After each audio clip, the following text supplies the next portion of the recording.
This is Dean Street, and I'm stood here on this street called Low Bridge that crosses Dean Street.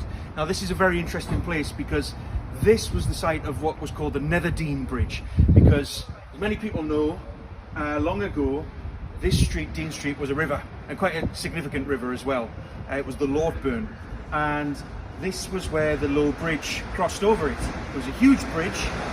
Obviously the ground was a lot lower in medieval times, so it crossed right across here, and the river, like I said, it was such a significant river that when at high tides it would wash up as far as the High Bridge, right up there in the middle of Grey Street.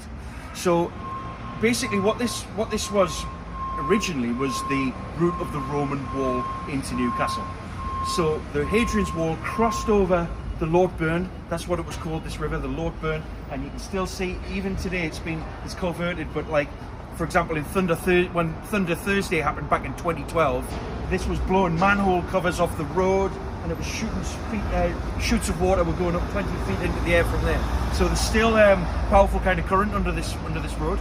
But like I say, this was where Hadrian's wall crossed, and the Nether Dean Bridge was probably built from the stones of the wall, and there's still a beautiful picture of Nether Dean Bridge.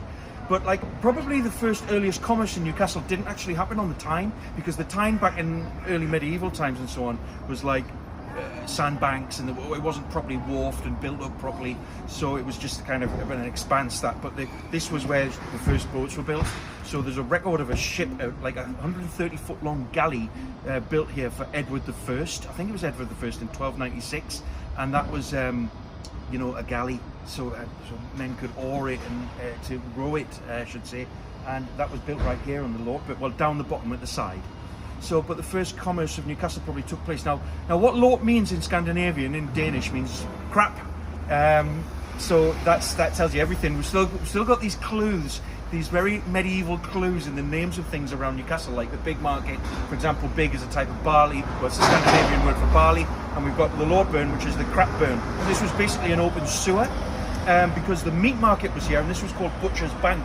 And so all the fat and the offal used to just get chucked into here. It was an open sewer, and everyone's waste, that was where it went. That was where the waste in Newcastle got washed out. So like basically the Lort Burn, you can imagine the flies from all the meats, and then you can imagine the rats. It was probably teeming with rats, and then dogs going after the rats, and probably a very unsafe and unhealthy place. So in the 1580s it started getting covered over down the bottom, and it took them a couple of hundred years to cover it completely over. In fact, the last work on covering this over was Granger tipped 250,000 cartloads of infill into Grey Street to completely level Grey Street, completely flatten it. So you know, you can still see the dip of the place, you can still see the dip as it was a river here, but you know, that's long gone, and we've got this tremendous beautiful scene of Dean Street down here. Take a look down here. We've got this great valley here.